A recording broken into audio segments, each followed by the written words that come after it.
everyone, yes it is that time, it is I, Mark the Movie Man. Welcome to the final cut, and before we get started, I gotta give a shout out. If you haven't seen the buzz around the YouTube universe already, you should, because we're looking at a second annual YouTube Reviewers Awards. Yes, that's right, Jeremy Jans and the Schmoes have put together another great show, I'm sure, that is an awards show. It's your awards show. These are people like you and I who love movies and feel that the Academy Awards has sold out, especially last year. They had a great show last year. I loved watching it. They had some superstars that did help do some presentations of awards. They've got their own categories as well as the standard categories. You need to check out the YouTube Reviewers Awards. I'm not part of that circle, so I don't know what they're going to pick, but I will be doing my predictions show again, just like I did last year. So I'm doing not only the Academy Awards predictions show again this year, but I'll be doing, again, the YouTube Reviewers Awards show predictions, because it's just that cool. You need to check it out. Look for more stuff on YouTube, and when it comes out, you need to watch it. You won't be disappointed. It should be a lot of fun. Now, on to today's show, which is a review of In the Name of the King, Two Worlds, or In the Name of the King 2, or as I like to put it, UWE Boll doled another pile of crap. Yes, this time around we've got Granger, played by, prepare yourself, Dolph Lundgren. Granger is an ex-U.S. Special Forces soldier who gets sucked into the world of Ebb as part of the prophecy for the world and save the world from total annihilation and destruction by the darkness. Yes, that's the plot. A U.S. Special Forces guy gets sucked into the world of Ebb. Now, and if you remember the first one, In the Name of the King, a dungeon siege tale, it was based off of the game. Loosely, horribly done, but it had some big names in it, and the action sequences were at least, you know, kind of out there outrageous and kind of interesting. Okay, folks?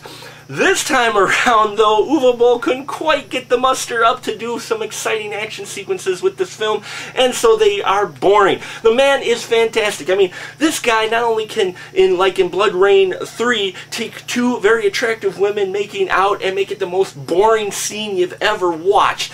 Now he's taken Dolph Lundgren, and I don't know if it's the way the camera angle or the costuming is, but he makes Dolph Lundgren look like a wuss throughout this film. I'm sorry, his fighting is just awful. I look like I could kick his ass. Okay, that's how bad UWE Boll made Dolph Lundgren look. But not only that, but he's brought some other actors from his stable, UWE did. We've got a couple actresses from Blood Rain 3, the Third Reich, so you know what kind of acting you're in for. But it's not really the actor's fault. You know, they say never turn down a job, and so UWE Boll comes to you and say, hey, I'm going to give you this money if you want to get some screen time. Hey, another movie on the resume. Unfortunately, these guys suffer from being victims of a bad, horrible script and a just bad director. This camera, he still gets a camera. Who gives this guy a camera, okay?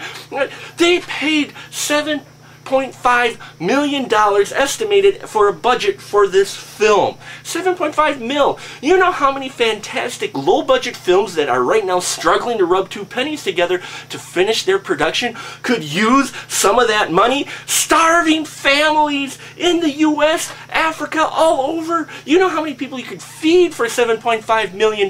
Instead, UWE Boll decided to do a Technicolor yawn all over the screen and present it as a film. I have to watch these films so you don't have to, folks, to warn you. He still has not made a good film. And In the Name of the King, Two Worlds is definitely one of his poorer films. Though it's not quite as painfully poor as Blood Rain 3, it's in the same general drinking category. I had to stop this film about 4 times in order to get through it. I had to go refill my drink. And the kicker, he takes Dolph Lundgren and tries to make him do an American accent, which looks like Dolph's in pain with every line he's reading. Folks, avoid In the Name of the King, Two Worlds. No big surprise. Crap fest by another UWE Boll picture.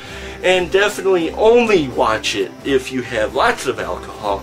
About an hour and a half of your day you don't need at all, ever again. And just, yeah, I mean, if you're looking for some bad cinema, you got it in UWE Boll. And that'll about do it for us here at the Final Cut. Till next time, keep that ticket stuff.